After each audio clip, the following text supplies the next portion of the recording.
Welcome to TVS Riding Academy. I am Sai Praveen and I head the Vehicle Dynamics and Ergonomics division at TVS R&D. In this series, we are going to talk about motorcycle suspension and how to adjust it to get you the best performance from your bike. Motorcycle suspension has two main functions. Firstly, it needs to keep the tire on the ground always, irrespective of various road conditions in which you're driving it.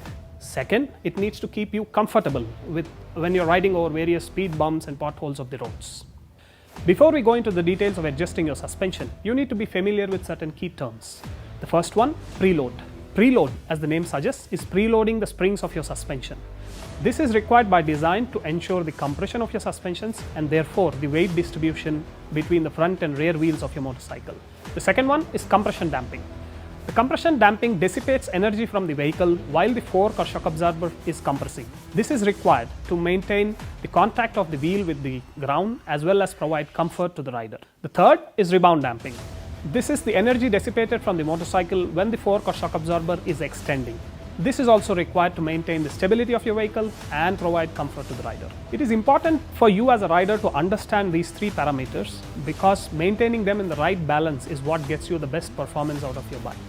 The performance of your motorcycle depends on your riding style, on the roads in which you are using them, and many other factors. In the next video, we will be discussing more details on how to adjust your suspension so that you get the best of your bike in every scenario for every riding style.